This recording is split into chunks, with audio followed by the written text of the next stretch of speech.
Chez les Grecs anciens, le frêne incarnait la stabilité absolue, l'arbre de Poséidon, le dieu des séismes. Dans l'Iliade d'Homère, Achille possédait un javelot en frêne. Pour les Scandinaves, c'est Yggdrasil, l'arbre fondateur, la charpente de l'univers. Relié à la voûte céleste par sa couronne, à la terre par son tronc et au monde souterrain par ses racines.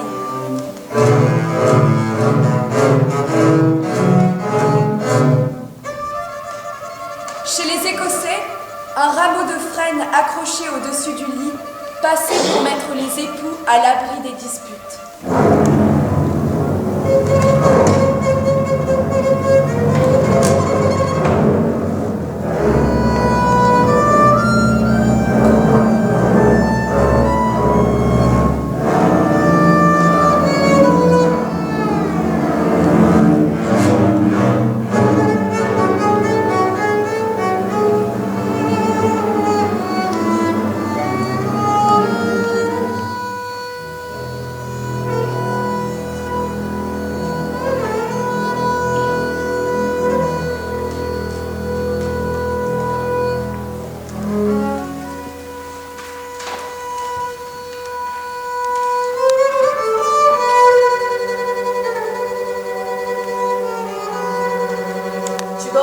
Toujours notre avenue française pour ta simple membrure et ce tronc clair qui se départit sèchement de la platitude des écorces.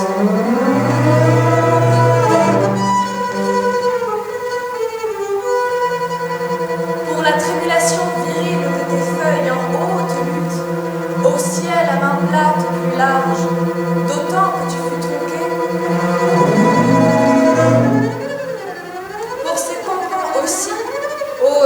Vieille race, que tu prépares à bout de branches pour le rame du vent, tels qu'ils peuvent tomber sur la route poudreuse ou les tuiles d'une maison.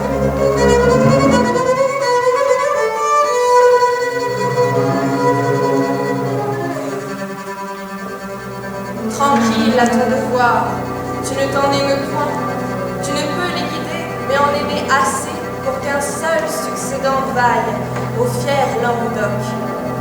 À perpétuité, l'ombrage du platane.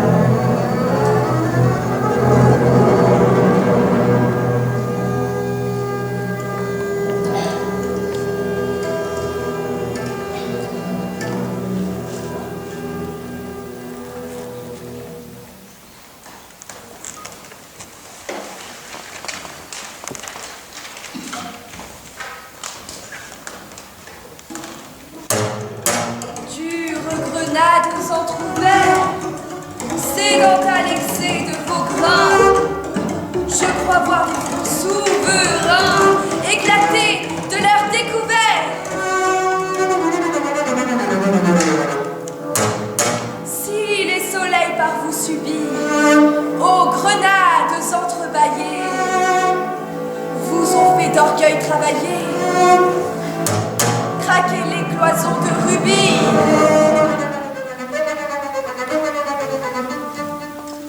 Et que si, leur sec de l'écorce, à la demande d'une force, crève en gemmes rouges de jus cette lumineuse rupture, fait rêver une âme que jus de sa secrète architecture.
de Castanis, ville antique de Turquie, introduit dans les Cévennes par les Romains.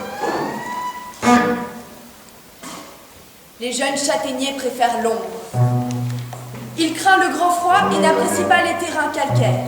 Il se contente de sols pauvres, acides ou sableux. Il se plaît en Bretagne ou dans le Massif central.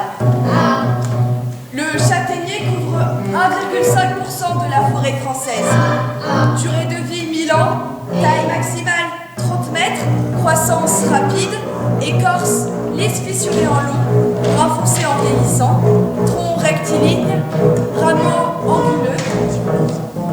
Dans la mythologie grecque, la châtaigne était le gland de Zeus. Ses racines nouées en fait un symbole de l'Église. La châtaigne est longtemps passée pour un aphrodisiaque, enfin symbole du purgatoire et du passage dans le pays des morts. L'arbre creux symbolise un lieu de passage vers l'au-delà. On dépose encore dans de nombreuses régions de France et d'Espagne des châtaignes dans les cercueils.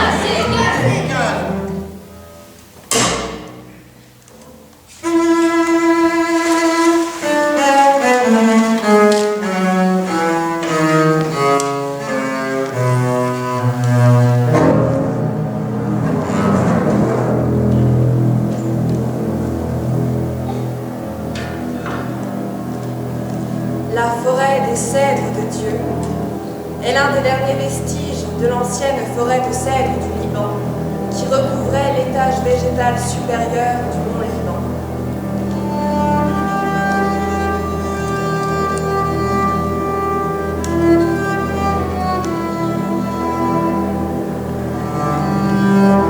Le site de la forêt des cèdres est classé réserve forestière. Et avec la vallée de Kadisha qui lui est contiguë, il est inscrit sur la liste du patrimoine mondial de l'UNESCO. Parmi les arbres remarquables de la forêt, on trouve le cèdre de Lamartine. Après un voyage en Orient, Lamartine écrit « Les cèdres du Liban sont les reliques des siècles et de la nature, les monuments naturels les plus célèbres de l'univers. Ils savent l'histoire de la Terre mieux que l'histoire elle-même. »